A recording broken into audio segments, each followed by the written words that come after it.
when he led college football in completion percentage and he threw almost 40 touchdowns for over 4,000 yards, how tall was he? Because they make it seem like he shrunk all of a sudden, RC. Oh, how lively was his arm? Because all I know is somebody did that. Somebody threw for over 4,000 yards, somebody threw for almost 40 touchdowns, and somebody led college football in completion percentage. Now, I'm trying to figure out, what I try to figure out all the time, Mel, is how a guy that hadn't played football in almost 5 months. Shannon Sharpe has publicly defended SHEDEUR Sanders and criticized those questioning him. Sanders has earned higher recognition and some fans are responding negatively. Although there's debate about whether he belongs on a second team list, Sharpe maintains that Sanders' career is clearly ascending. Reactions on social media are mixed. Some users are angry, others are surprised, and a few say they anticipated this result. The conversation remains active. When reports confirmed that SHEDEUR Sanders had been elevated from second team to near top tier status, Shannon Sharpe issued an emphatic response. He delivered a detailed rebuttal to critics, underscoring why Sanders deserved the promotion and directly challenging those who doubted the decision. I don't think that he was underprepared during these meetings. I don't believe any of these stories that he showed up arrogant and that he was bombing his interviews. I mean, you watch the film, he's on time, he's on point.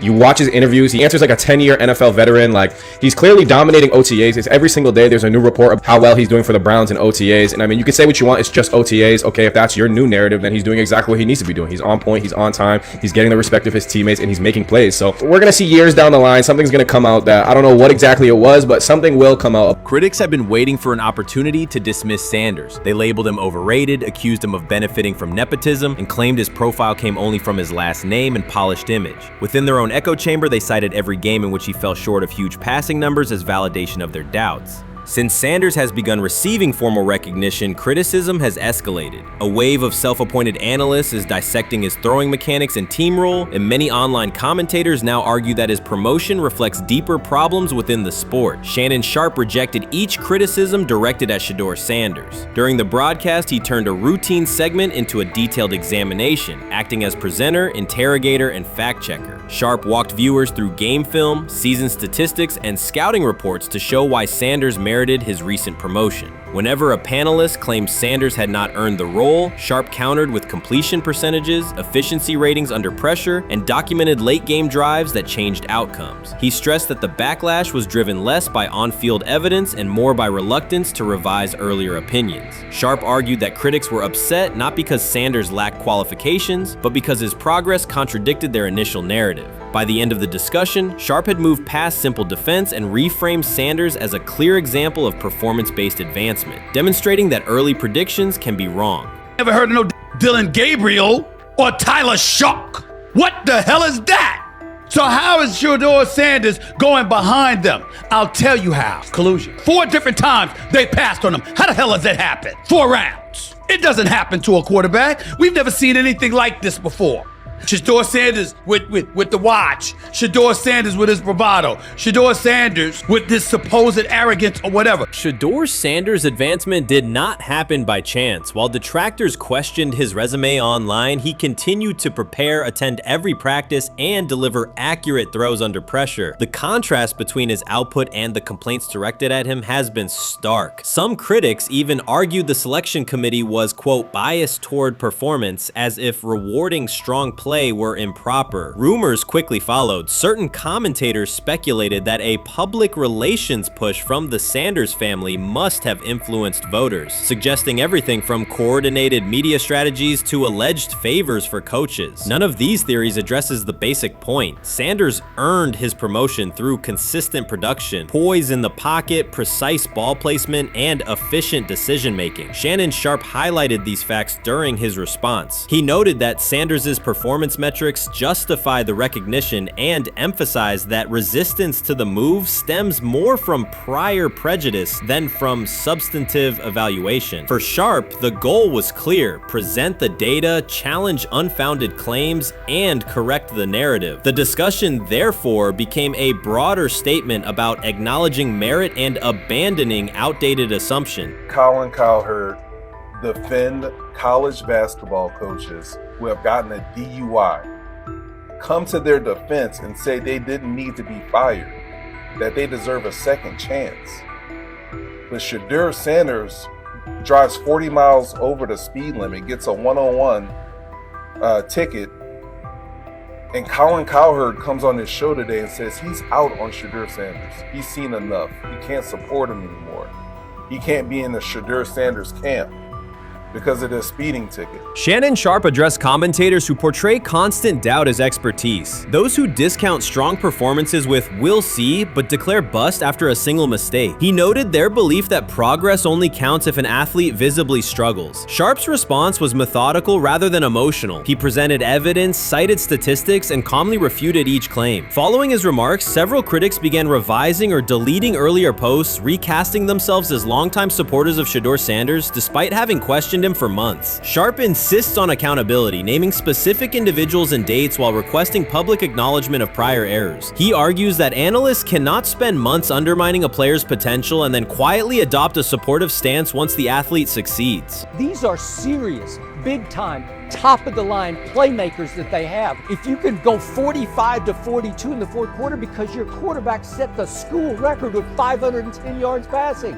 He was flawless. SHEDEUR is big time. I didn't know for sure, will it translate to the next level of competition? Yes, it might translate to the next level of competition as he can play. Critics who once claimed SHEDEUR Sanders was unprepared now hesitate to acknowledge their mistake. They resist retracting earlier comments and struggle to accept that an athlete can succeed without their approval. Sanders continues to share practice clips and game highlights without engaging the debate, while Shannon Sharpe documents every dismissive remark, ready to revisit them on national television. The disapproval did not slow Sanders. It underscored his progress and exposed the gap between perception and performance. As a result, the conversation has shifted. Analysts who doubted him now describe him as undervalued and publish detailed evaluations of his mechanics and game management, suggesting long-standing familiarity with his career. In a matter of weeks, critics have recast themselves as advocates, demonstrating how quickly opinion can change when consistent results leave little room for doubt. Shannon Sharpe signaled that his commentary is not over. He considers Sanders' advancement a positive outcome for every athlete who has been overlooked or criticized for having confidence. Sharpe stressed that analysts do not have the authority to determine who deserves recognition based on personal preference. The reaction to Sanders' promotion, he argued, revealed how quickly opinions can shift once results are undeniable. Sharpe pointed out that many vocal critics became quiet when confronted with objective performance data. This exchange, Sharpe insisted, reached beyond defending a single quarterback. It challenged the practice of dismissing achievements that do not fit familiar narratives. He reminded viewers that success does not require external approval and that consistent talent will surface despite online commentary intended to minimize it. While critics reconsider their positions, Sharpe remains steady, assigning credit to the athlete and allowing the scoreboard to confirm the argument. In his view, the statistics speak clearly enough. Sharpe also emphasized that the intensity of the backlash must be placed in context. College football is a volatile environment where unexpected outcomes are common. Therefore, declaring failure based on incomplete evidence only weakens the credibility of sports analysis. Urban Meyer's roster history underscores the absurdity.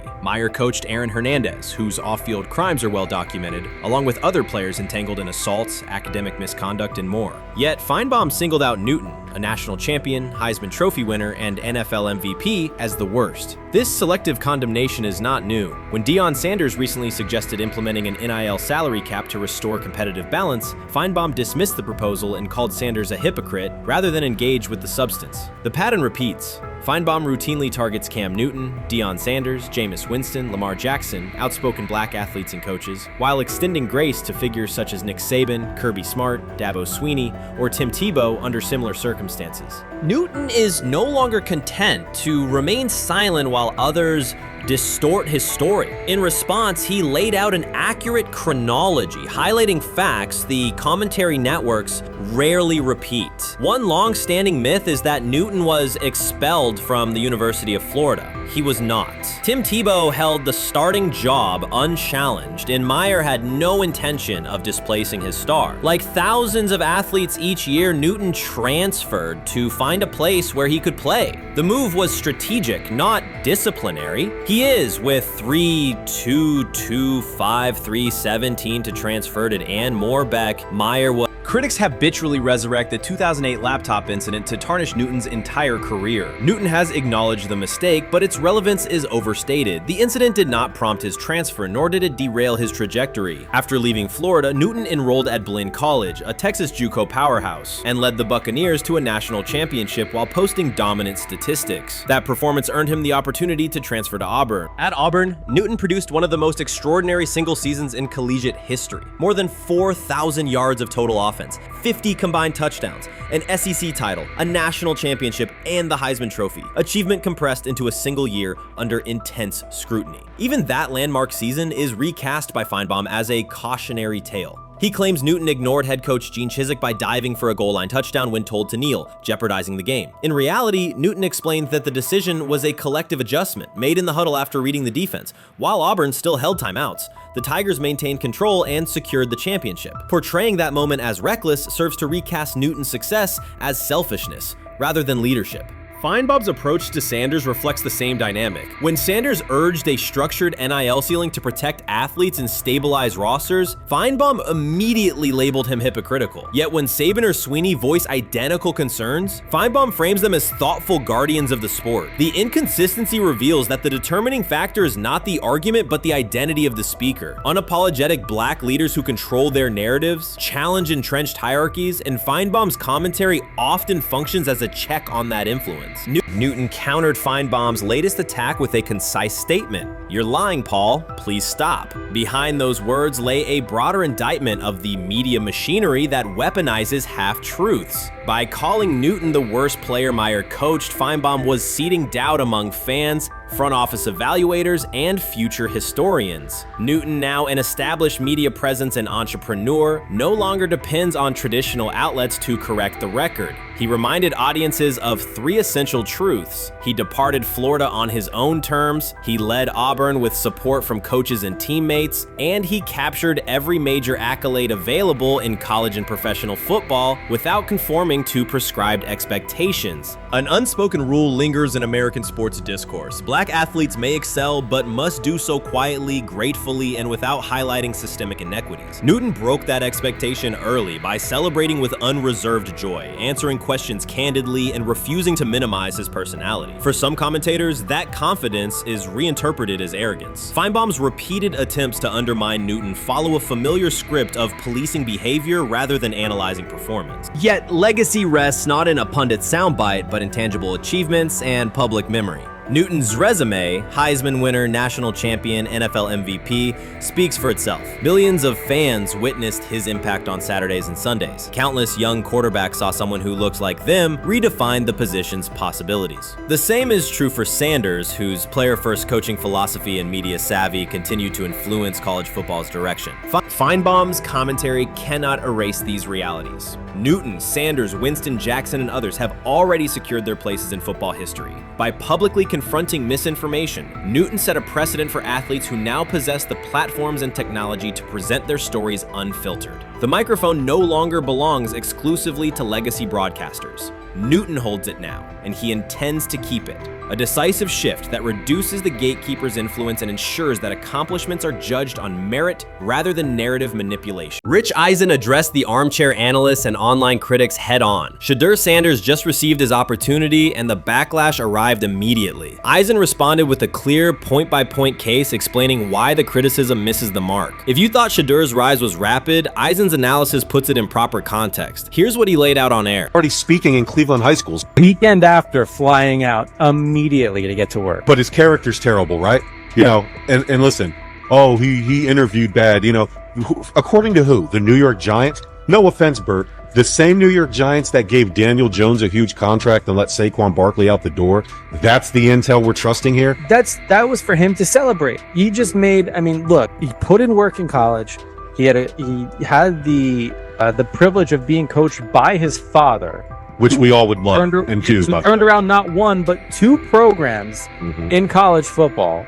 And then literally for any athlete, being drafted at the highest level is a success story in itself. Rich Eisen delivered a direct response to the critics. He addressed the online claims reducing SHEDEUR Sanders to Deion Sanders' son instead of evaluating him as a quarterback on merit. Eisen challenged those assumptions and refocused the discussion on performance, preparation, and opportunity. Say Kenny Pickett had strained his hamstring.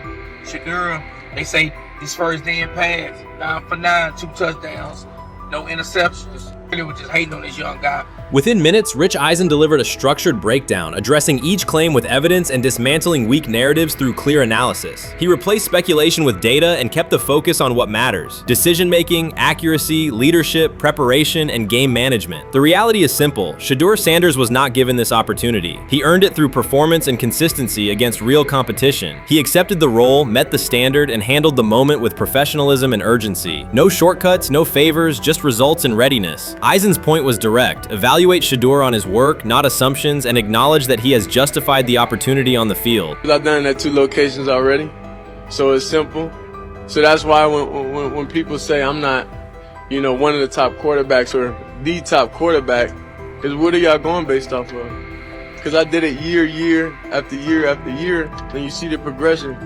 So it's like, obviously, it got to be some type of external hate that you have for the family, for the last name, for anything, because I know I proved myself. While many were still debating whether he was NFL ready, SHEDEUR Sanders stepped onto the practice field and operated like a clear QB1, setting protections, controlling tempo, and executing the plan. The narrative that he is just flash, media attention, or his father's influence does not hold up against his work in installs, progressions, and situational drills. What he showed was composure, efficiency, and command of the offense. He processed quickly, protected the football, and delivered on-time throws, demonstrating preparation and control. I'm a firm believer. If I wanted SHEDEUR Sanders at 2, at worst at 33, of course I already think that he's better than other quarterbacks, because that's the type of talent. That's where I would have picked him at.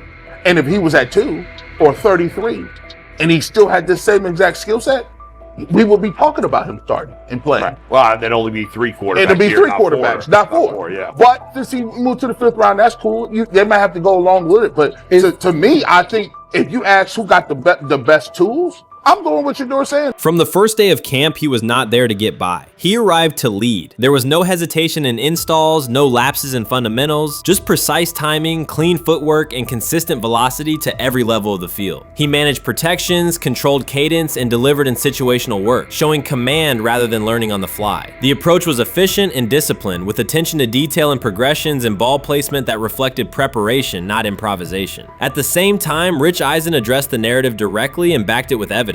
He laid out clips, context, and performance markers to cut through speculation. Eisen emphasized that SHEDEUR Sanders did not step into this moment because of publicity. He built toward it through sustained work, resilience, and results. The background, media readiness, high football IQ, and a professional approach was developed over years, not days, and it translated to immediate operational control of the offense. The resistance came from familiar places. Some in the traditional guard still frame mobile quarterbacks as limited and expected the nepotism label to define him. That view did not hold up against what was on the field. Composure under pressure, secure decision-making, accurate throws into tight windows, and consistent execution in red zone and 2-minute sequences. Eisen's point was clear. Evaluate SHEDEUR Sanders on performance and readiness. The evidence shows he earned the opportunity and is meeting the standard with accountability and consistency. Yeah, teams didn't draft him because they didn't think he was first-round talent. And the quote we played and that's on the screen, I think is flatly wrong. We all know this shouldn't have happened. Yes, it should have. It should have happened because this wasn't. Now, again, teams can be wrong. The league as a whole can be wrong.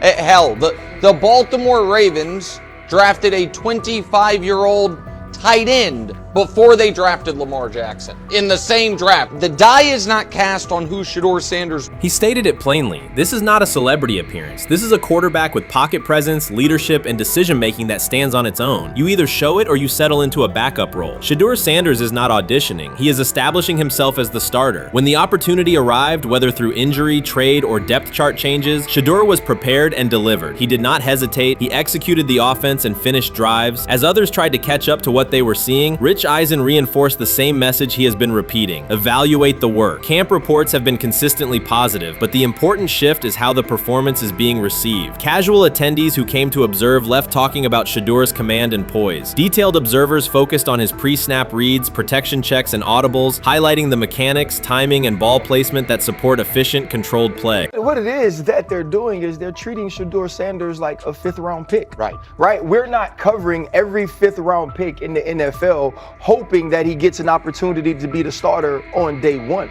We felt like, oh my goodness, they got a diamond in the rough. SHEDEUR Sanders fell to the 5th round. They felt like they evaluated him there, and that's where they picked him. And they're playing the guy that they picked in the 3rd round over him because they evaluate him at a higher level than what they do SHEDEUR Sanders. And I get it. The Cleveland Browns are once again creating problems of their own. Their latest misstep centers on SHEDEUR Sanders. Ryan Clark and Dan Orlovsky have both noted that Cleveland is repeating the same mistakes. The team spent valuable draft capital and is now undermining that investment. This reflects a persistent issue in the organization organization's decision-making. It's not just a football decision, it's a pattern of self-inflicted setbacks. Habits and some of the traits that we saw show up in college were very prevalent this past weekend against the Rams.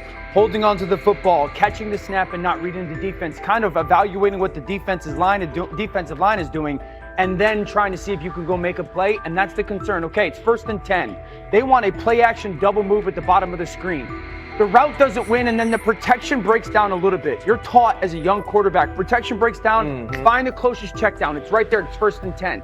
He gets to like the 4th part of the... The Cleveland Browns have long carried a reputation for instability. Even when it appears they are turning a corner, the organization finds a way to create new problems. Momentum gives way to questionable decisions and progress stalls. The latest situation centers on SHEDEUR Sanders. It highlights recurring issues in leadership, planning, and execution. Instead of establishing a clear path forward, Cleveland risks undermining its own investment. There's a lot of players who feel like they should have been picked at a certain spot, should have been viewed in a certain way. But when you get on these teams, it's about developing the team, not doing what's individually best for a certain player. And that's what Kevin Stefanski has to do. And I get it. We want to say all the reasons why what's happening to him isn't right.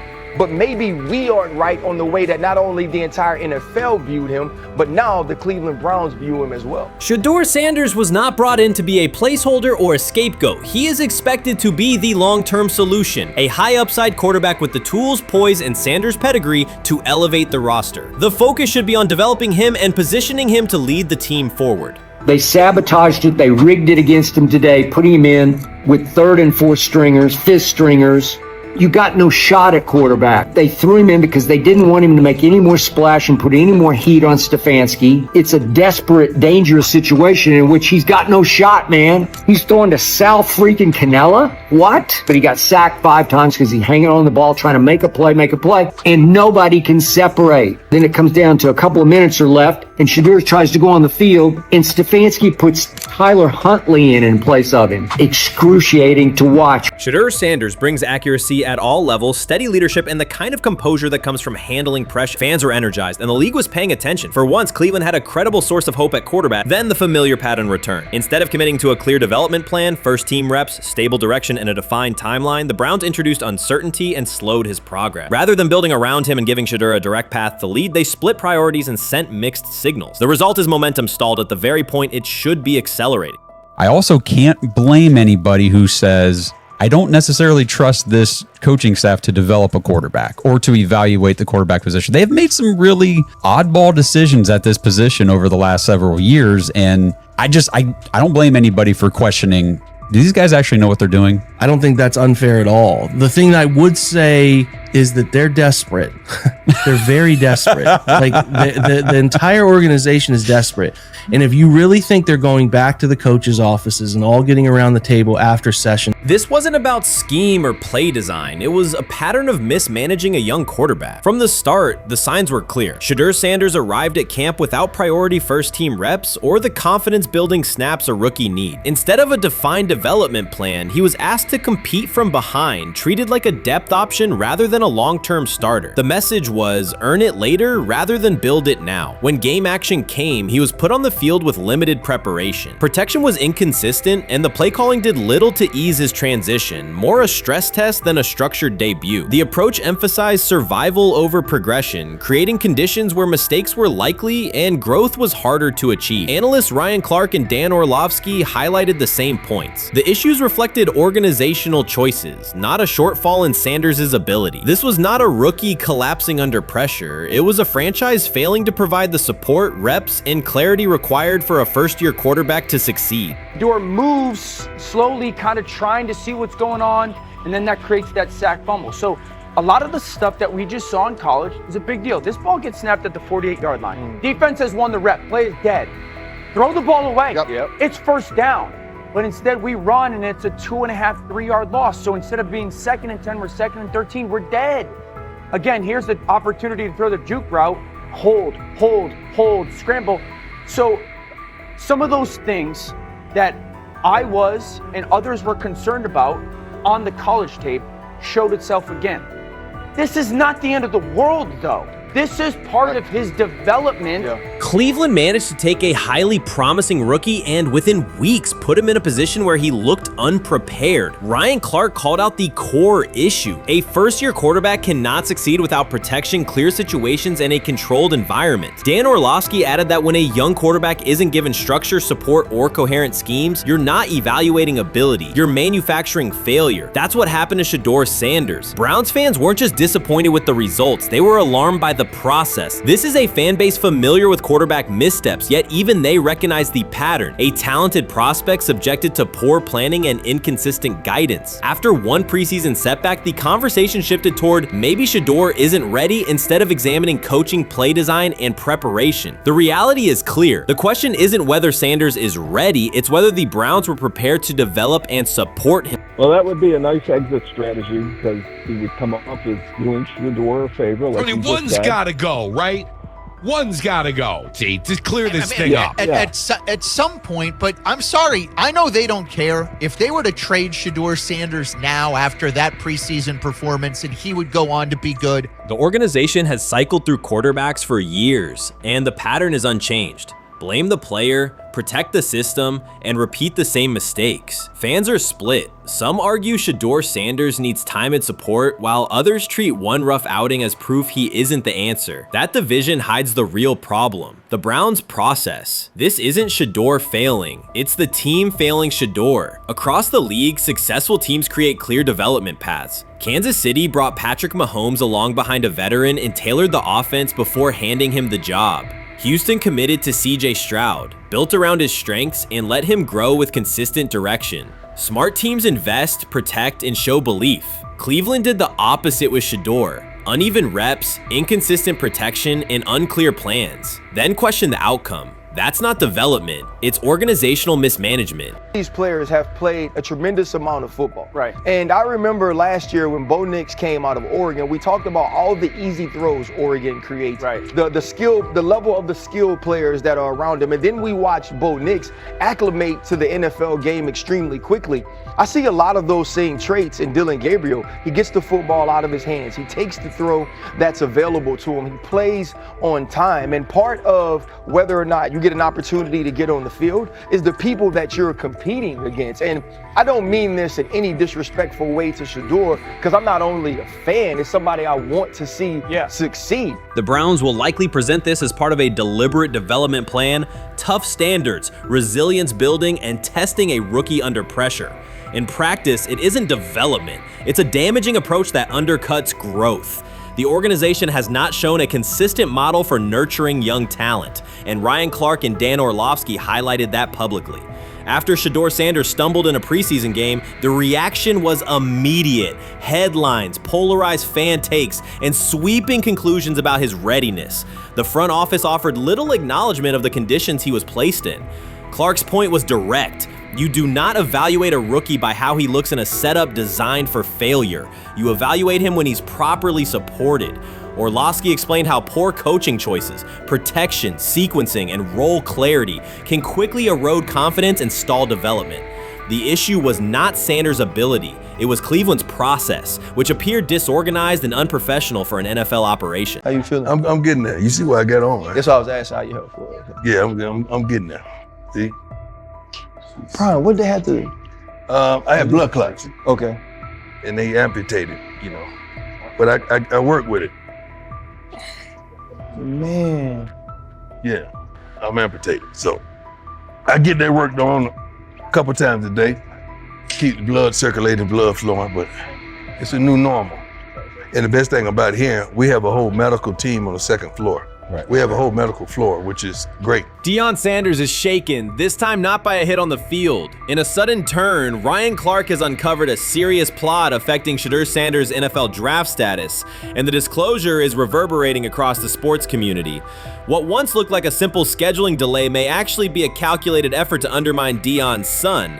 The facts suggest intentional sabotage, a breach of trust, and repercussions that could be far-reaching. This is no routine football headline. It is personal, and Coach Prime did not see it coming.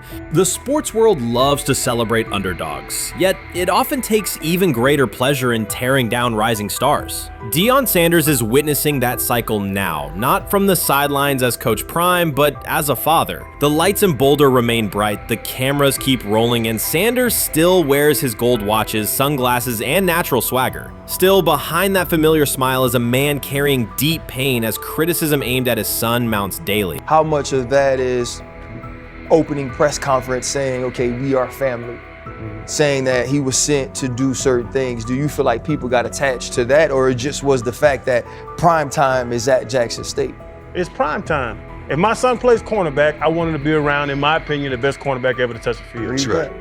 If my son played DN, I'd have to talk to you and tell me who's coaching the DNs. That's but right. I was sending my son to play for prime. His pain does not come from critics or losses, but from watching his son, SHEDEUR Sanders, get pulled into a system where politics outweigh performance. By every metric, arm strength, accuracy, field vision, SHEDEUR belonged in the top 3 of any NFL mock draft. Defensive coordinators who tried to unsettle him know he never flinches. He owns the unteachable leadership trait that turns strong prospects into franchise cornerstones. Then the narrative shifted. Draft boards that once placed him 2nd or 3rd slid him to 5th, then 12th, and eventually out of the 1st round on some lists. Analysts grew cautious, executives became vague, the statistics stayed strong, and the game film still proved his ability, yet the buzz evaporated. The abrupt silence felt deliberate and wrong. Former NFL safety and respected analyst Ryan Clark then delivered an unfiltered disclosure, not on a scheduled TV segment, but in an unscripted comment. He stated plainly that influential figures inside the league were not overlooking SHEDEUR Sanders. They were actively holding him back.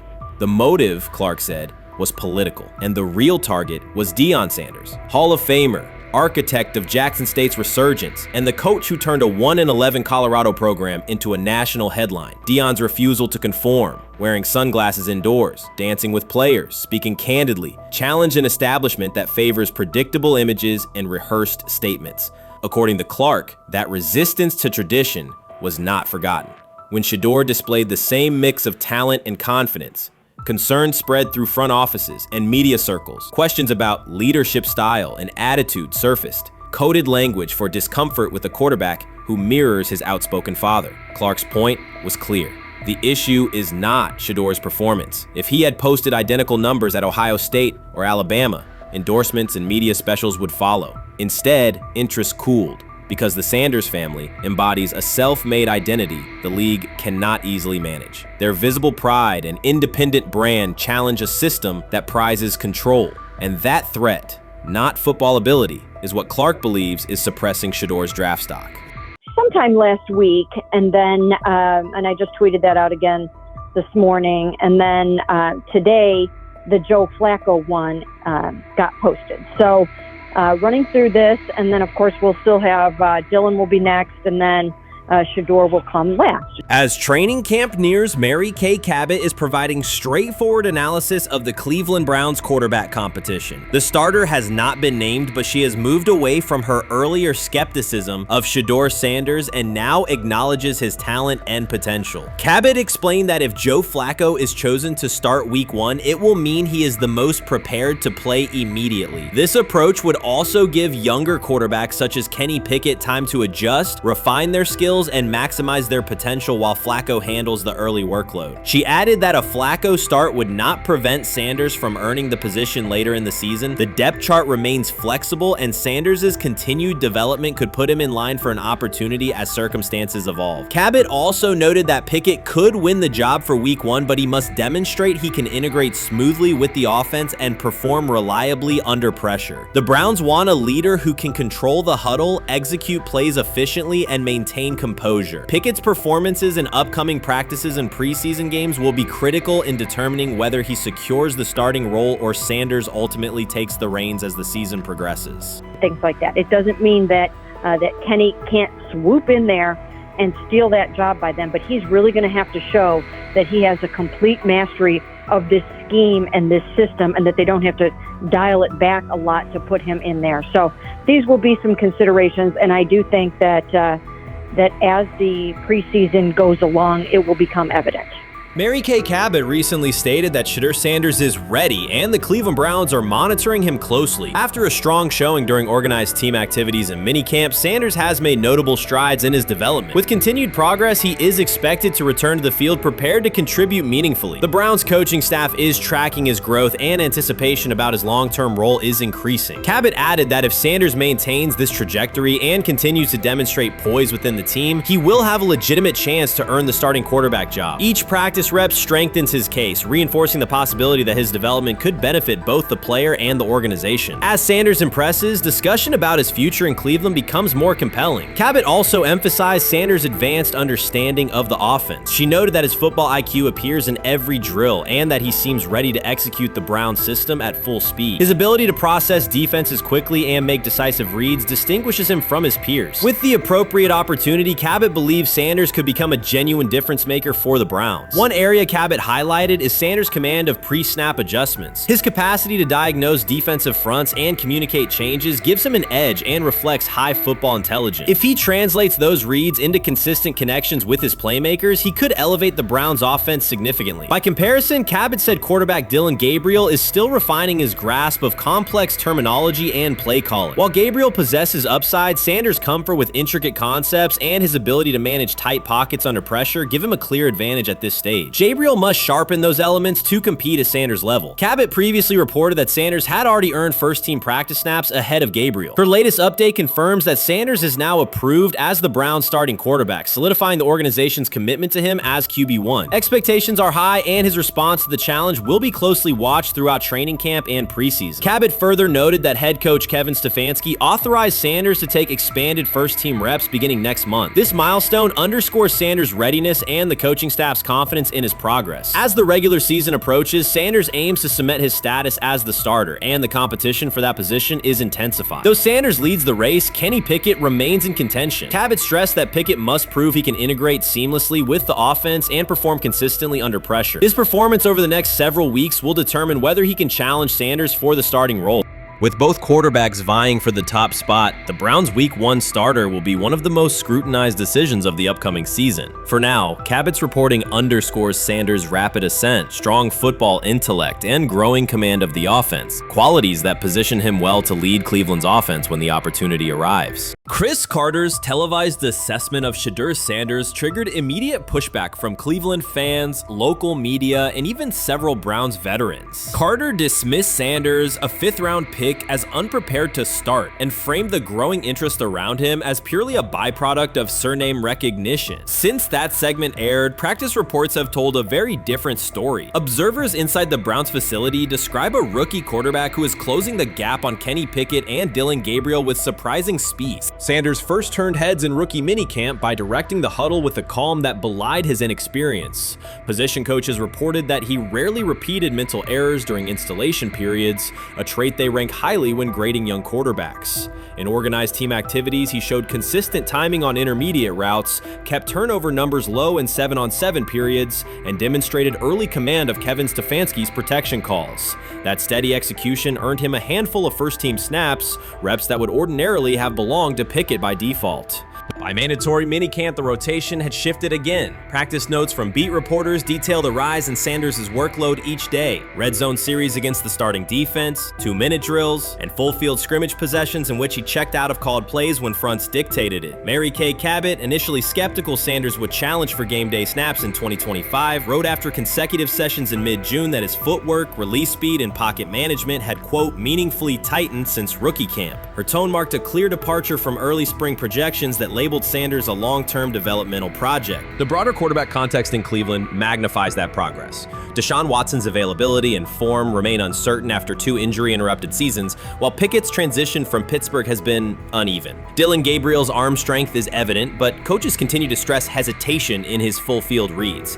Against that backdrop, Sanders' quick decision-making and mechanical efficiency have begun to look less like a pleasant surprise and more like the roster's most reliable short-term plan. Inside the locker room, acceptance has followed performance. Wide receivers cite Sanders' ball placement on outbreaking routes, noting that the ball routinely arrives on the upfield shoulder, a small but essential detail that allows for yards after the catch. Offensive linemen appreciate his pocket awareness. Joel Bitonio remarked privately that Sanders slides up instead of bailing when edge pressure flashes. Defensive backs say his eye discipline forces them to hold coverage longer than they expected against a rookie. Such cross-positional respect develops only when day-to-day tape shows tangible improvement. The reaction to Carter's critique highlights a recurring double standard applied to young black quarterbacks. Traits celebrated as swagger or confidence in other players were labeled arrogance when associated with Sanders, yet the quarterback himself has not responded publicly. There have been no subtle social media jabs, no mention of critics and interviews, only repeated references to competing for every rep and learning from veterans. That measured approach, combined with hard evidence from practice, has softened earlier doubts among coaches who prioritize demeanor as much as arm talent. Within the coaching staff, the discussion now centers on readiness thresholds. Stefanski's scheme relies heavily on quick rhythm throws, defined reads, and disciplined pocket movement. Those requirements align with Sanders' strengths: a compact release, willingness to target the middle of the field, and instinctive timing on RPO concepts carried over from his college tape. Staffers reviewing cut-ups from joint practices note that his internal clock already approximates NFL speed, a metric they did not expect to see until mid-season at best. If that trajectory continues through preseason games, the Browns face a consequential decision. Starting a fifth-round rookie 6 weeks after training camp opens would unsettle salary cap assumptions, depth chart politics, and external perceptions of organizational stability. Yet the internal mandate remains clear: the most prepared quarterback will play. That standard places Sanders in genuine contention because every practice metric used to grade readiness, turnover ratio, red zone efficiency, third down conversion rate has trended in his favor since early June. The organizational stakes are considerable. Cleveland has cycled through starting quarterbacks at a startling pace over the past decade, shifting from first-round investments like Baker Mayfield to high-cost gambles such as Watson, each move packaged as the long-awaited solution. A rookie chosen outside the first 100 picks ascending to the top of the depth chart would challenge long-held league assumptions about draft pedigree and opportunity.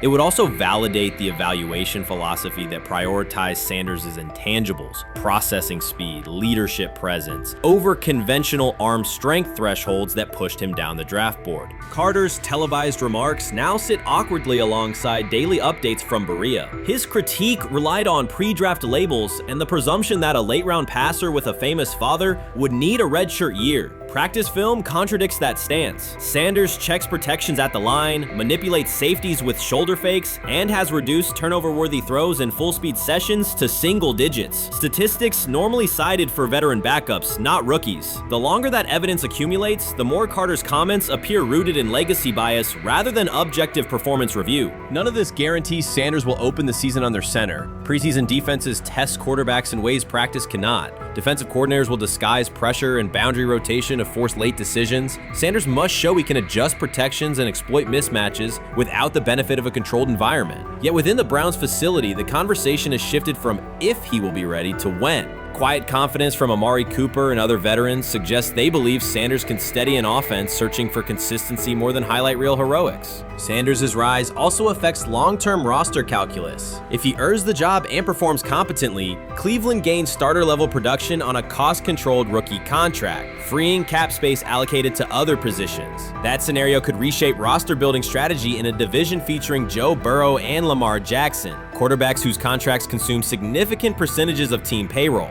A capable, low-cost starter would allow the Browns to reinforce their offensive line and secondary while retaining core veterans, a competitive advantage few teams enjoy. For now, the focal point remains daily improvement. Sanders continues to arrive before sunrise, reviewing the previous day's install with the quarterback coach, then staying after practice to throw on-air routes with receivers low on the depth chart. Coaches track those habits closely because consistent routine underpins performance when adversity strikes in live games. Each incremental gain strengthens the argument that readiness depends on preparation and aptitude, not draft slot. Carter's segment reminded the league how quickly assessments can become outdated when they lean on perception over evidence. Sanders' steady climb up the depth chart underscores the counterpoint. In the NFL, tape is the final arbiter. Should Sanders translate practice efficiency to preseason success, the Browns may discover that the solution to their long-standing quarterback riddle arrived quietly in the 5th round, carrying little more than confidence and a willingness to work. While much of the NFL community attended the ESPYs in Los Angeles, SHEDEUR Sanders spent the day in Cleveland with families recovering from a residential explosion. He did not seek cameras or a red carpet appearance. He chose to be present in a neighborhood working through loss. Weeks earlier, an explosion at the Rainbow Terrace Apartments in the Garden Valley neighborhood displaced more than 100 residents. Local officials reported that 42 families were left without housing. A father suffered burns over most of his body and remained in a coma. His 2 young children were hospitalized in critical condition. The damage extended beyond structures. Families lost possessions, stability, and routine. Cleveland City Council member Richard A. Starr described the moment as a family fighting for its future. Outside of local reporting, national attention was limited. Sanders decided to go to the site, meet residents, and help organize a day focused on relief and connection.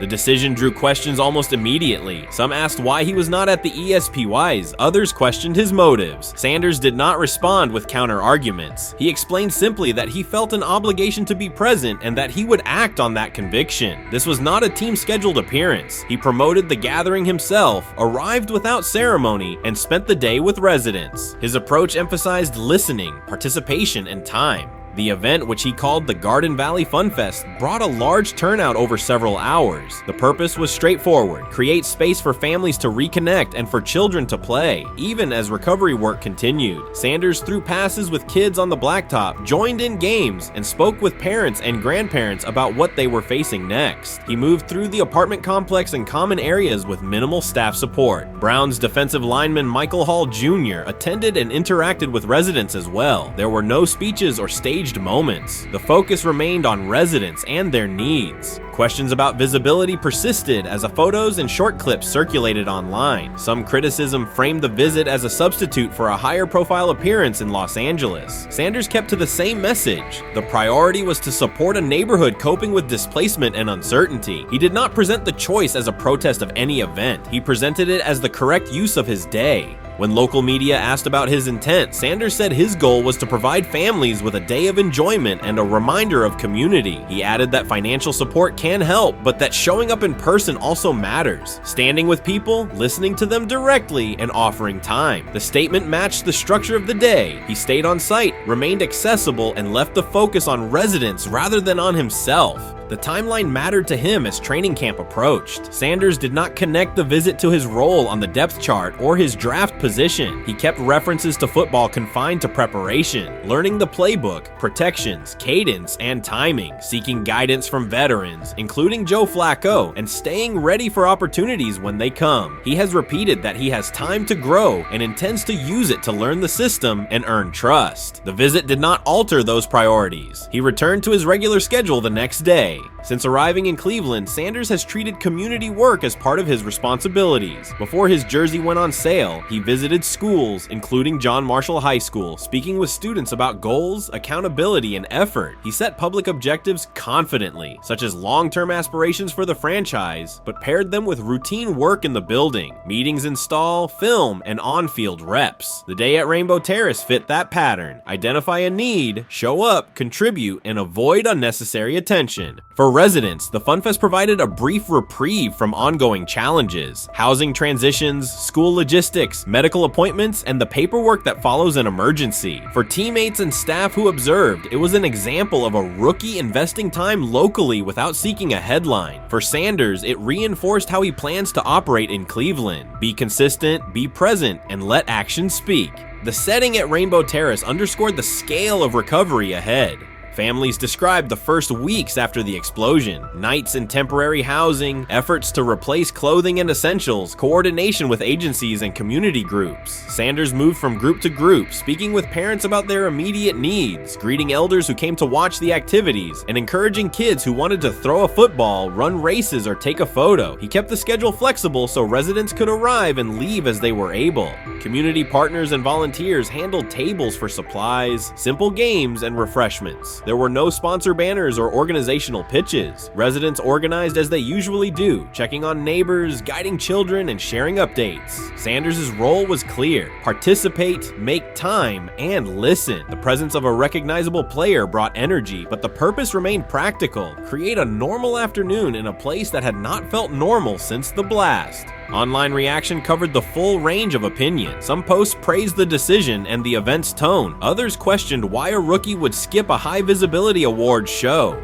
Sanders did not try to manage that conversation. He maintained the same explanation. He chose to spend the day where he believed he could be useful, and then he returned to his football schedule. The approach was consistent with how he addresses other topics, answer directly, and move on to the next task. The same measured approach appears in his preparation for camp. Sanders has not asked for public guarantees about reps. He has focused on install recall, cadence, and protection IDs, route timing, and situational work. He has sought input from veterans, thanked teammates who have provided guidance, and spent time with receivers and linemen to align on communication. Coaches have emphasized that the quarterback competition is a process, and Sanders has accepted that framework. His emphasis remains on readiness. None of this overshadows the experience and resumes of other players on the roster. It does provide a clearer picture of how Sanders operates as a professional. He separates off-field actions from promotional efforts. He keeps football preparation focused on what he can control. He communicates with teammates across position groups so that timing and expectations are shared. He does not try to steer attention in his favor. He tries to make steady progress. The day in Garden Valley was one example. He arrived without a speech, stayed for hours, and left without an announcement. He did not ask for recognition. He offered time. Residents responded in kind. Kids lined up for catches and races. Parents and grandparents asked about camp and wished him well, and neighbors coordinated rides and schedules around the event. The atmosphere felt like a neighborhood gathering, not a media production. Local leaders who were present or who spoke later emphasized that recovery will take months. Families will continue to navigate housing, healthcare, and daily logistics. Events like the Fun Fest do not resolve those issues, but they help sustain community connections and morale. Sanders' contribution was to create a space for that to happen and to treat the day with the same seriousness he applies to practice, plan, execute, and keep the focus where it belongs. As the preseason approaches, Sanders will continue to compete for opportunities on the field. He has said he will be prepared when called upon, and that he understands the importance of mastering details before focusing on outcomes. The organization will make decisions based on evaluation, and he will accept the results while continuing to improve. The off-field choices will remain consistent, identify needs in the city where he lives, and contribute in direct, practical ways. The core elements are simple. A neighborhood suffered a significant loss. Residents faced immediate and ongoing challenges. A rookie quarterback chose to spend a day there, without a press conference, without a schedule of talking points, and participate in a community-led event designed to give families a break and remind children that play still has a place. He provided presence, not a headline. He listened more than he spoke. He returned to work the next day. In a league and media environment that often prioritize visibility, Sanders made a different choice. He kept attention on people, not optics. He placed value on time spent in person rather than on appearances. He continued to build trust in the locker room and in the city through steady conduct rather than declarations. That approach, measured, direct, and consistent, will shape how he is viewed in Cleveland as much as any public statement could. The outcome of his football career will be decided on the field by installations learned, reads made, throws delivered, and games played. The outcome of his role in the community will be measured by smaller, quieter moments. Afternoons like the Fun Fest, school visits, and unannounced stops where listening matters more than being seen. For Cleveland residents at Rainbow Terrace, the takeaway from that day was straightforward. Someone who represents their team showed up, stayed, and participated without fanfare. For Sanders, it was the same. Do the work in front of you, whether that is a practice period or a neighborhood event, and keep the focus on the people who are affected most. The 2025 NFL Draft was expected to be SHEDEUR Sanders' moment. Many projected him as a top 10 talent and a headline quarterback in one of the most discussed college football storylines in years. Instead of walking across the stage on the first night, he waited through 3 days without a call. There was no celebration, only silence. When the phone finally rang at pick no. 144 in the 5th round, it was the Cleveland Browns. With that selection, the financial outlook changed dramatically. The Sanders family believes this was not a typical draft slide, but the result of coordinated action. They are pursuing a $100 million lawsuit alleging collusion across parts of the league.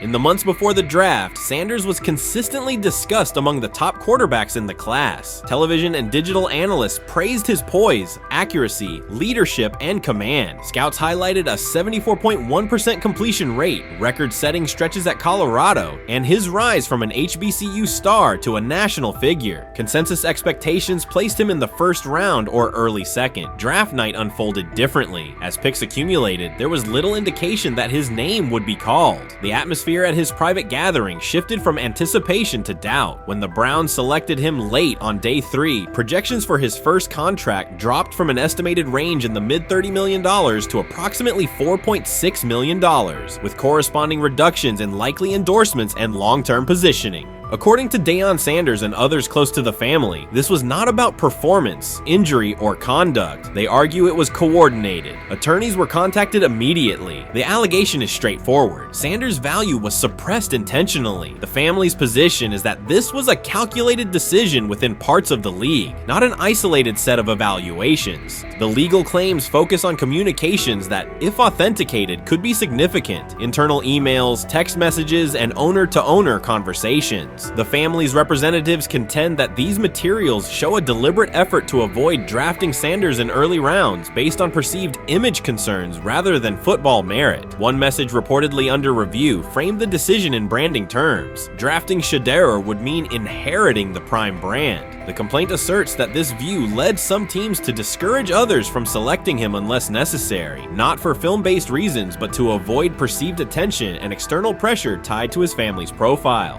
A related thread involves speculation about team fit and willingness to play for certain franchises. Past public comments by Deion Sanders were interpreted by some as signals of an Eli Manning scenario. The family's view is that these were strategic statements, not ultimatums. They argue that rather than engage in discussion, teams chose a passive approach, no direct rebuttal, reduced contact, and a collective reluctance to invest a premium pick. If phone records and written communications corroborate coordination, these items could become central exhibits. Media tone shifted as the draft neared. Coverage that had emphasized production and leadership began highlighting intangibles, interviews, and perceived coachability. Anonymous sourcing appeared in multiple outlets, with claims that Sanders skipped combine drills out of arrogance, bristled at film critique, or told one club, "Maybe I'm not the guy for you," after a tense session. A widely cited line, "Nobody wants a celebrity backup quarterback," was voiced by Colin Cowherd and circulated as shorthand for risk. The Sanders legal position is that these narratives did not arise organically, but reflected a coordinated leak pattern that undermined his market value. The family's contention is that this was primarily about control and compliance rather than football ability. They point out that Sanders did not fail a drug test, was not suspended, and did not produce poor athletic testing. His college resume included elite stretches and significant program elevation at 2 stops. The legal claim asserts that the league's power structure resisted a high-profile player aligned with a high-profile parent coach and an independent media presence. The allegation is that teams sought to avoid the perceived complexity that would come with selecting him early. The financial impact is a core component of the damages claim. Had Sanders been selected late first or early second round, projected 4-year compensation would likely have fallen between $30 to $35 million, with immediate access to higher tier endorsement opportunities and the brand leverage that accompanies a franchise quarterback designation. As a 5th round pick, the initial contract value is a fraction of that total, and associated off-field opportunities are typically narrower. The suit reportedly seeks not only lost salary, but also the broader economic value linked to draft position, sponsorships, licensing, and the visibility that accelerates an early career trajectory. The filing's scope, as described by sources close to the family, extends beyond the league office. It may involve media outlets, scouting firms, and specific executives if discovery shows coordination or materially false statements that affected value. The argument is that the draft slide harmed not only SHEDEUR, but also the broader Sanders brand, affecting perceptions of Deion Sanders as a recruiter, coach, and public figure. The family's view is that narrative construction around brand risk and celebrity backup produced a measurable economic and reputational loss. If a court authorizes discovery, the process would likely compel emails, internal draft notes, and message archives from teams and third-party intermediaries. Subpoenas could be served on media organizations for sourcing records related to anonymous quotes. That level of transparency would be unusual and could reveal how information flows during pre-draft periods. The legal theory moves beyond a single player's evaluation to the draft's integrity, whether owners or executives acted in concert to reduce a prospect's value for reasons unrelated to football performance.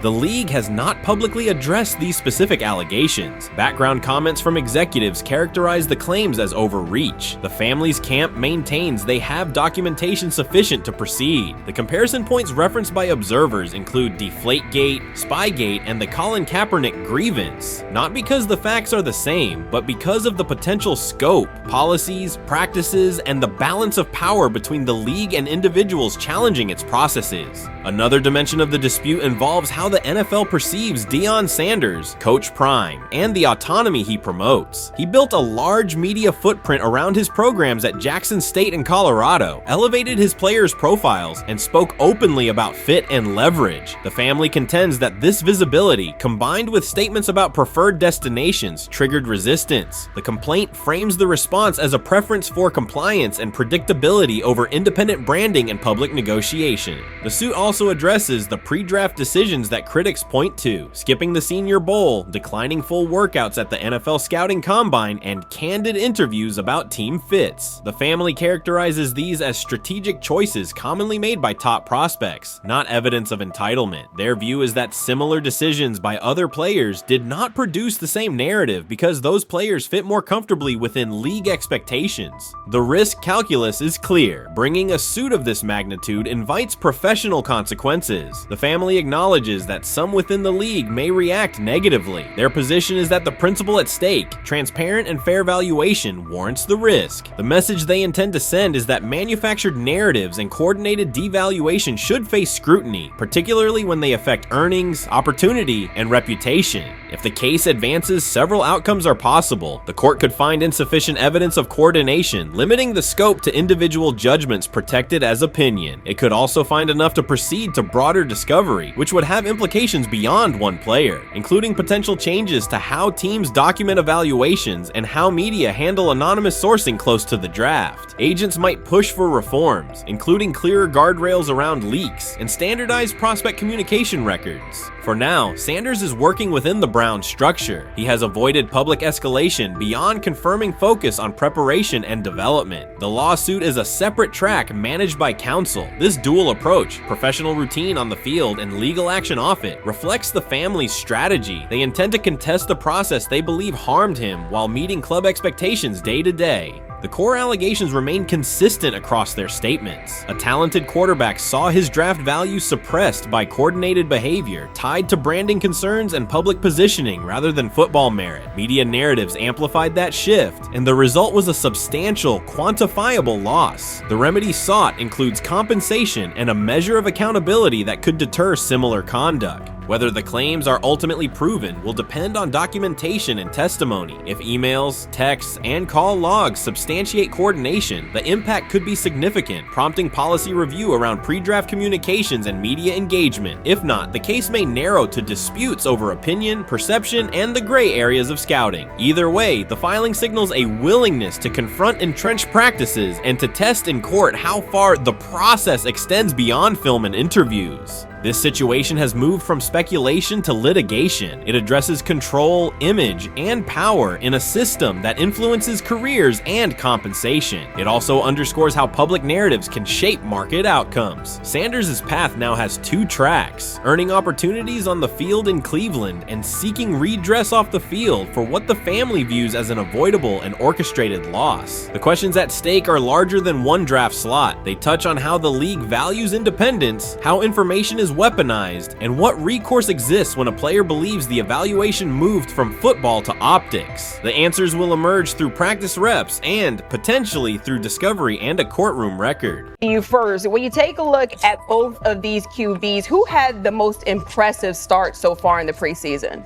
Well, to me it was SHEDEUR. I didn't see any interceptions when he was out there. You see anything like that? I mean, don't get me wrong, I don't think Dillon Gabriel did a bad job. I was impressed with the brother, but I'm going to go with SHEDEUR. You know, the pressure was on him, the spotlight was on him. Stephen A. Smith didn't just call out Dillon Gabriel. He held him accountable and made him rethink his comments. The moment Dillon Gabriel spoke and went after SHEDEUR Sanders, it wasn't a minor slip. He crossed the line and stepped directly into Stephen A. Smith's wheelhouse. And Smith answered with a clear, direct response that left no room for misinterpretation. The comparisons were emanating from the media more so than anybody else. Sanders. And that's what I think, that's exactly who I think he was directing his comments towards.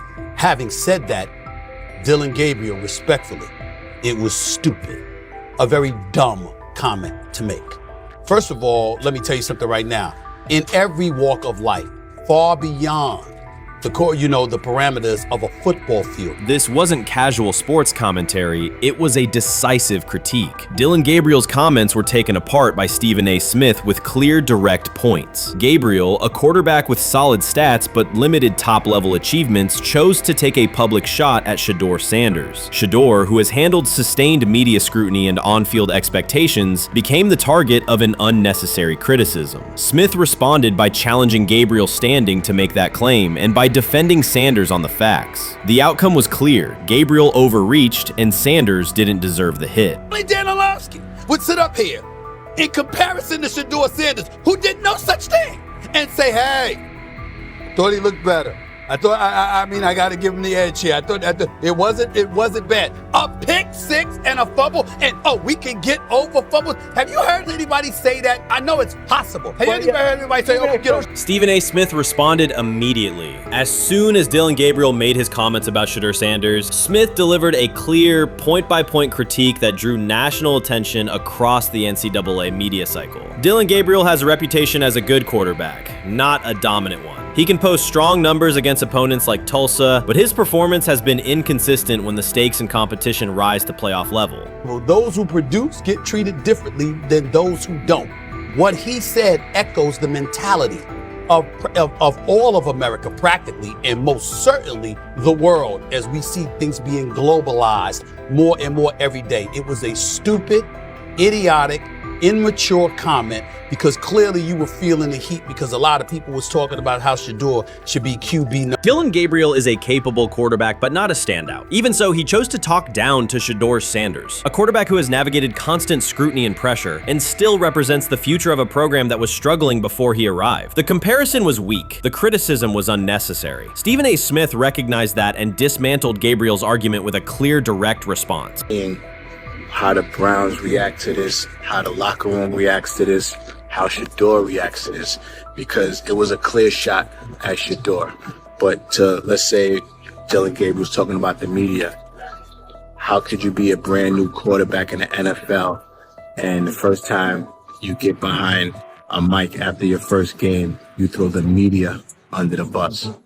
That's arrogance. Stephen A. Smith excels in moments like this. When Dylan Gabriel made his remarks about SHEDEUR Sanders, Smith responded with a focused, direct critique. He questioned Gabriel's standing to make that claim, noting that Gabriel has transferred between programs and has not been a Heisman finalist. Without theatrics, Smith laid out why Gabriel's resume doesn't justify taking public shots at Sanders. Smith's point was clear. Targeting SHEDEUR Sanders, a quarterback central to his program's future and consistently under intense scrutiny, was misplaced. Gabriel's criticism lacked the substance to support it, and Smith methodically showed why. Today on his 42nd I want you to be meaner. birthday. That's number one. Number two, after the game, the Browns head coach Kevin Stefanski said there was a mix-up in the routes and that players were in the area that they shouldn't have been. Look at Stephen A's face. Look at Stephen A's face. Look at his face. Stephen A. Oh my Lord. The strength of Stephen A. Smith's response was that he didn't just address Gabriel's remarks. He challenged the image around him. Dylan Gabriel often presents himself as an overlooked contender ready to surprise. But the reality is that his profile hasn't commanded broad attention. It's a clear reminder that not every opinion carries equal weight. In defending SHEDEUR Sanders, Stephen A. was direct and precise. SHEDEUR isn't just a quarterback. He is Deion Sanders' son, which subjects him to scrutiny far beyond anything Gabriel has faced. Even under that pressure, SHEDEUR has maintained his composure, shown confidence, and delivered in key moments that helped revive a program many had written off. Stupidity, all of it. I thought it was a clear shot at SHEDEUR due to the fact that his Oregon coach threw a shot at Coach Prime and SHEDEUR during their meeting at Colorado last year. But you know what? The cream rises to the top. Let's see what happens this week. I see a lot of the media talking about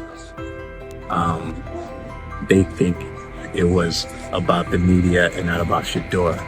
And I think that's a chess move. For Dylan Gabriel to take shots at SHEDEUR Sanders was a miscalculation. Stephen A. Smith made the mismatch clear. Gabriel's attempt to shame Sanders was unnecessary and counterproductive. You don't target Deion Sanders' son when Deion has turned Colorado into primetime television. It underscored that Dylan Gabriel has often played with a chip on his shoulder because the spotlight hasn't followed him. He has been around long enough to compile numbers but not to earn broad respect. That's why going after SHEDEUR was misguided. Sanders, despite ups and downs, drives headlines. Gabriel's most notable headlines have been his transfers. Stephen A. Smith pressed that point without hesitation, challenging Gabriel's standing and leaving his argument looking like a forced throw that turns into a pick six. You know what, still needs to thank me a little bit more for that restaurant I treated him and his family to, because it was big time, and stop embarrassing me by going places and trying to use coupons. That's how pathetic he is.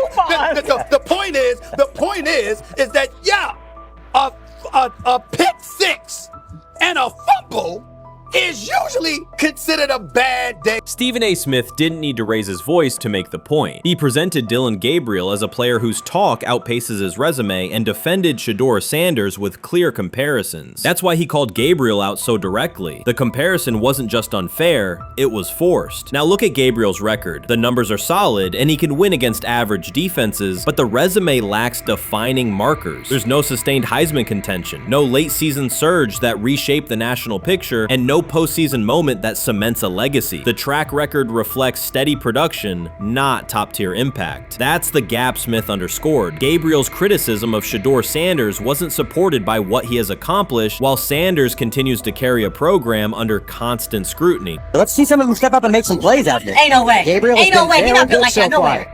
And this one is picked off and going back the other way. Oh my God, why did he stop playing? Now it's a foot race. And that is that. They told me bust out my AP, perfect timing. H-shot, we about to get legendary. SHEDEUR started next game, baby.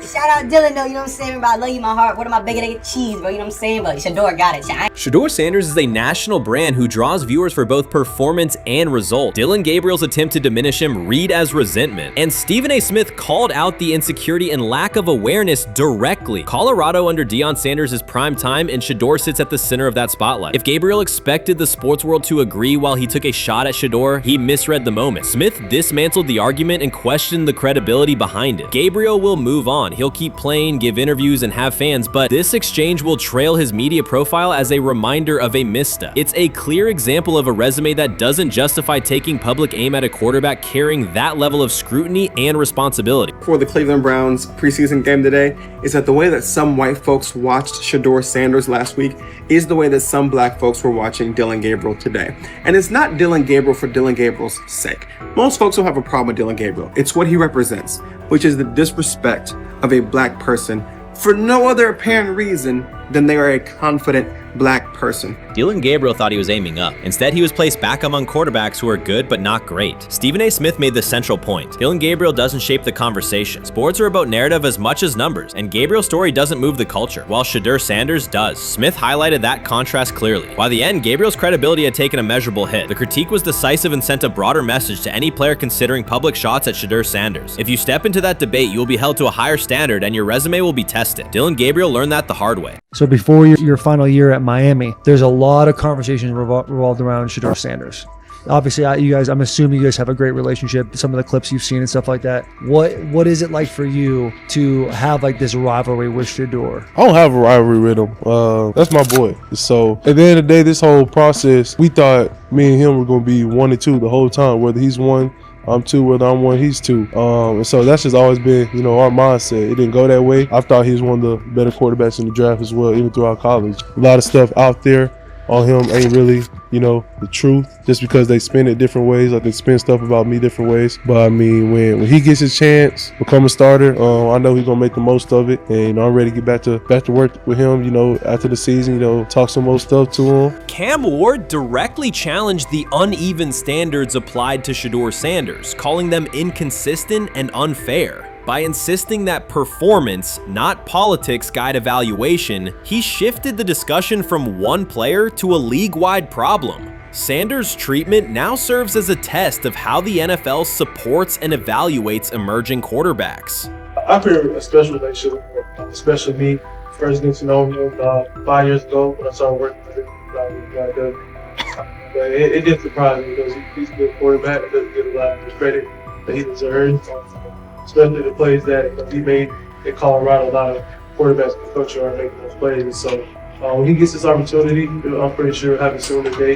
He'll make sure he'll make plays on the field. Cam Ward's public challenge to the treatment of SHEDEUR Sanders brought the issue into clear view. For months, discussion around Sanders has centered on his profile, major compensation, a prominent Nike deal, and the expectation to stabilize a struggling franchise. Rather than a standard evaluation of a top prospect, he has faced sustained skepticism from analysts, fans, and league voices. Ward's comments underscored that the standards being applied to Sanders diverge from those used with other rookies. By stating it directly, he did more than support another quarterback. He identified a broader problem in how the league responds to young players with significant visibility. The takeaway is direct. Assessments should reflect on-field performance and development, not external narratives. A generational talent. I'm gonna prove him right. I'm gonna prove him right, don't worry. Oh my God. An article came out today. I'm generational. So I guess it's article versus article. I like that you think that, man. But we all know the truth.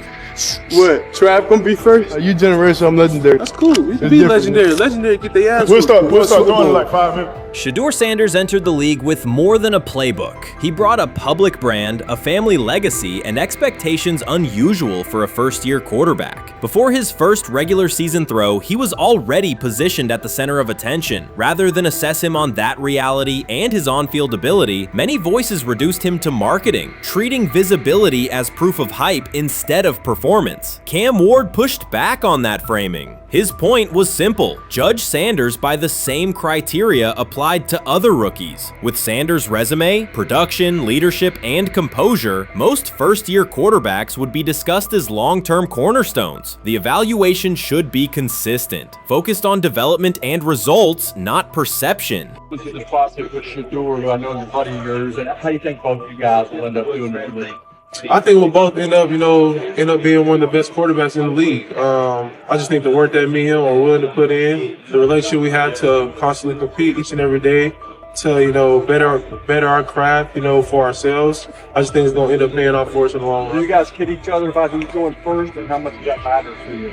Yeah, we play around, we joke around with it. Really don't mean nothing. The draft pick will never mean anything. At the end of the day, you got to show whether you can prove each and every Sunday. You can't just do it 1 year. Disrespect shows up in two patterns. First, SHEDEUR Sanders is repeatedly framed through his father, Deion Sanders, as if lineage erases his own work. Discussion drifts to pedigree instead of what the film shows. Second, his visibility is treated with suspicion. His audience reach, partnerships, and ability to lift ratings are labeled hype rather than recognized as value. Instead of acknowledging that he drives demand and expands the stage for his team, critics call it an unfair edge. The result is a skewed evaluation. Star power is held against him while on-field production gets pushed aside. The standard should be consistent. Assess the tape and the development, not the last name or the attention it brings. Well, Ward were microfacts. Cam Ward's remarks went beyond defending SHEDEUR Sanders. They confronted how the league manages star power. The reality is simple. The NFL markets visibility, but resists it when a player doesn't follow the expected script. Rookies are supposed to be quiet, deferential, and grateful for limited leverage. Sanders arrived with leverage, brand reach, major endorsements, and confidence. And that presence was recast as entitlement. Instead of treating those factors as earned advantages, much of the commentary used them to diminish him. Ward called out that contradiction. The same influence the league sells to audiences is criticized when a young player exercises it. His point is a standards problem, not a personality dispute. Evaluate Sanders on his preparation, leadership, and results. Don't penalize him for having a platform or for using the leverage that the modern NFL itself helps create. Now it sounds like the Cleveland Browns are going to all but imprison SHEDEUR Sanders in the football sense of a very talented rookie quarterback who obviously needs reps, who needs an opportunity, and who now, barring some miraculous luck, will not get the opportunity to play in a single real game. I'm sure many around the NFL are celebrating as we speak. They are chuckling about this. Many in the NFL wanted to teach SHEDEUR and his daddy. Cleveland became the center of the conversation. With SHEDEUR Sanders attached to a major Nike partnership, the expectation was straightforward. He should be given real game reps. The Browns instead leaned on Joe Flacco as the default choice, treating stability as the safer path while sidelining a quarterback with clear cultural and commercial pull. Each week Sanders didn't see the field, scrutiny grew. Commentary questioned the value of his contract environment and relevance, and fan debate shifted from development to doubt. That wasn't measured evaluation. It was a delay framed as prudence that eroded confidence in the process. Cam Ward reset the terms of the debate. He pointed to an uneven standard. When veterans or other young players secure significant endorsements, it's considered smart business. When Sanders does it at scale, it's recast as ego or hype. Even the scope of his off-field agreements became ammunition against him rather than evidence of market demand. Ward's position is simple. Use one standard. Assess Sanders on preparation, decision-making, and progression, not on discomfort with his platform. Treat visibility as an asset, not a disqualifier. The issue isn't attitude or branding, it's the consistency of the evaluation. Ward called it directly. The treatment has been unequal, and it should be corrected by aligning opportunity with performance criteria. Fans need to recognize there's not a team in the league he'd start for. Not one. That's not ridiculous, that's not unfair, that's not a vast conspiracy. SHEDEUR Sanders fans are Angel Reese fans. They're just fair weather fans who don't really give a fuck about the sport.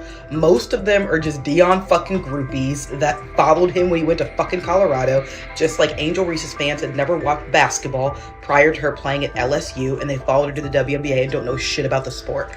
That's it. Now Dion fucking groupies are running around acting like, oh, this is payback to his dad. The timing is pivotal. SHEDEUR Sanders isn't trying to blend into the league's background. He's shaping the agenda. He drives debate segments, fuels short-form highlights, and moves merchandise at a pace most rookies never approach. By the metrics that define modern attention, he is the draw. Yet, a segment of observers continues to undercut him, not because of shortcomings on tape, but because of discomfort with how prominent he already is. Cam Ward put words to what many could see. Coverage around Sanders has been filtered through reaction to his visibility, rather than a clear read of his performance and growth. The market has already weighed in. Demand is real, not manufactured. Nike's record-level rookie endorsement aligned with that reality, signaling long-term value and cultural reach. This exposes a core contradiction. The NFL depends on star power to sell tickets, fill stadiums, and boost ratings, but it resists stars who set terms on their own. Visibility is celebrated until a player exercises it. The fix is straightforward. Apply one standard. Evaluate Sanders on preparation, decision-making, and results, and treat his platform as the asset it is. If the league benefits from his presence, its evaluation practices should reflect that same reality, consistently and without penalty for scale.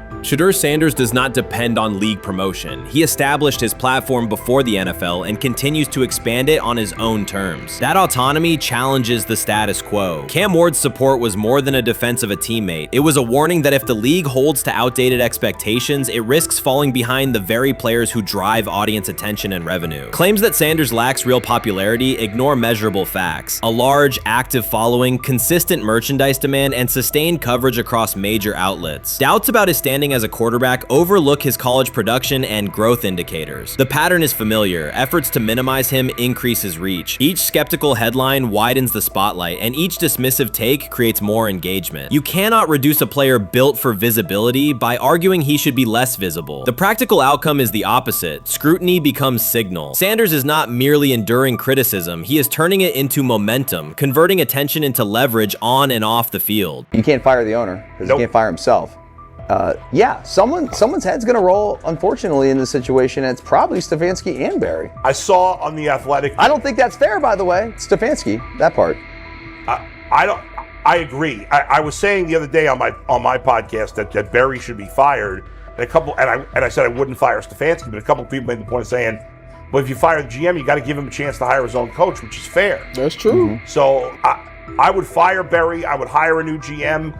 If that GM thinks Kevin Stefanski's a good coach, wants to stick with him. The situation in Cleveland has escalated with the NFL. Sources indicate GM Andrew Berry is prepared to move on from head coach Kevin Stefanski if he refuses to elevate SHEDEUR Sanders. The Browns are weighing a major quarterback change. Leadership appears to be aligning behind Sanders and pushing for immediate action. This is a high-stakes decision about control and the team's direction. I think it's unfair for me to comment in I guess, maybe on behalf of the industry. All I can say is this, the time that we spent with SHEDEUR, and what he's done throughout his college career is impressive. He's an impressive young man. He's a really good quarterback.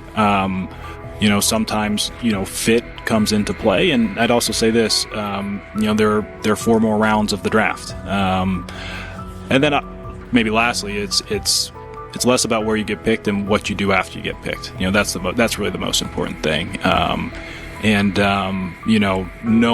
to know him over the course of the spring, he has a ton of resolve. Andrew Berry appears to be at a breaking point. Pressure from fans and within the organization to play SHEDEUR Sanders is intensifying. Berry is pushing for a move towards Sanders, while head coach Kevin Stefanski remains cautious about altering the depth chart. The divide is clear. One side wants acceleration, the other a measured rollout. The organization is under heavy scrutiny, and the focus has shifted to when, not if, Sanders sees the field. Has the 4th highest odds of any head coach this season to be fired. He's clearly on the hot seat. It's been a discussion for really a couple years now, dating back to last season's 3-win season. And he's always had kind of hot and cold seasons.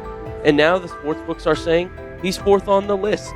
Number 1 is Mike McDaniel of the Miami Dolphins, Brian Dable of the Giants at 2, Shane Steichen at 3, and there is Kevin Stefanski plus 650 to be fired. This has moved beyond tension to outright stubbornness. Rather than elevating SHEDEUR Sanders, the staff has chosen Dillon Gabriel. The current depth chart looks less like a forward plan and more like resistance to change. Fans have been clear about who they expect to see, yet the organization keeps delaying. Every week without a real evaluation of Sanders slows development and blurs accountability. Cleveland is choosing a conservative approach when a decisive decision is needed, sending a message of uncertainty to both the locker room and the city. Now being the 3rd string quarterback for the Cleveland Browns, was that so much was made out of unbelievable. He actually made the team as the 3rd string quarterback. Like that was a big deal. Like that was somewhat of a surprise to a lot of people. He should have been the 1st pick in the draft. Kevin Stefanski appears to be doubling down to validate his approach. Despite sustained demand from Browns fans to see SHEDEUR Sanders reflected in chants, merchandise, and constant discussion, he continues to keep Dillon Gabriel in front on the depth chart. The decision functions as an assertion of control rather than a response to momentum. Even with clear signals from the fan base, Stefanski is staying with Gabriel and delaying a full evaluation of Sanders. It is a deliberate choice to maintain his plan and pacing, not to accelerate change. Cleveland is prioritizing continuity over recalibration, keeping any transition to Sanders on hold. But yeah, the Browns are in a tough spot. They have wasted. You traded a ton of high draft capital to get Deshaun Watson. You've gotten nothing out of Deshaun Watson and missed an opportunity. Who knows who they would have drafted? Now, maybe they would have screwed up those picks and the Browns would still be in bad shape. Andrew Berry is likely frustrated watching Dillon Gabriel default to conservative throws while the offense stalls. From a football perspective, this appears to be the hill Kevin Stefanski is choosing to stand on. Keeping Gabriel ahead of SHEDEUR Sanders has limited the unit's explosiveness and prevented a full evaluation of a higher ceiling option. Drives end quickly, field position flips, and momentum is lost while Sanders remains on the sideline. Fan patience patience is wearing thin. Each ineffective series intensifies criticism and shifts scrutiny toward the coaching staff's criteria for the depth chart. With every additional snap for Gabriel, the decision reads less like an open competition and more like rigid adherence to a plan that isn't producing results. The optics are clear. A dynamic quarterback sits while a cautious approach keeps the offense in neutral. If this continues, accountability questions will grow inside and outside the building. What performance benchmarks keep Gabriel ahead of Sanders? When will Sanders receive first-team reps in live situations to allow a fair comparison? The front office must decide whether to preserve continuity or pivot toward a timely assessment of Sanders. The longer the current approach stays in place, the more it signals stubbornness rather than adaptation, and the more pressure mounts to realign the plan with on-field output. I honestly see it happening if the Browns lose a bunch of games. Like if they get 5 wins or less, I see the report coming out now that Stefanski will be fired. I don't want it to happen. I want the Browns to be good, win a bunch of games. I think that they're going to be a team that is slept on and can at least get 7 wins, which is why if they don't, I see Stefanski getting all the blame for that, and there'll be a new coach in Cleveland. Because their players, to me, are there once again. We've talked about the incredible rookie class. The approach in Cleveland lacks consistency. One week, Andrew Berry signals he wants SHEDEUR Sanders on the field. The next, Dillon Gabriel gets the reps and the plan stays conservative. Through it all, Kevin Stefanski shows limited urgency despite pressure on his job security. Fans are asking for an offense that can push the ball, change field position, and produce points. Instead, the unit leans on short throws and cautious sequencing. Gabriel's play keeps the ceiling low and momentum static, while a full evaluation of Sanders is postponed. The result is growing frustration and a clear disconnect between the front office, coaching staff, and expectations in the stadium. The NFL tried to teach him and his father a lesson. You don't act like that. You don't talk like that before a draft. We'll show you how our game is played. We will watch you plummet all the way. I think he would have gone undrafted except for that owner in Cleveland. And he is the key to everything because he is something of an against-the-grain maverick owner. He's kind of a wannabe Jerry. Fan speculation is growing. Some believe Kevin Stefanski lacks confidence in SHEDEUR Sanders. Others think he's prioritizing Dillon Gabriel for reasons unrelated to performance. A more extreme view claims Stefanski is manipulating outcomes to secure a buyout. Whatever the motive, the risk is clear. This approach is straining his relationship with GM Andrew Berry and alienating the fan base. Pressure is rising, Berry's patience is running out, and supporters have shifted from requests to demands. If the current plan continues, calls for a change in quarterback and accountability will intensify.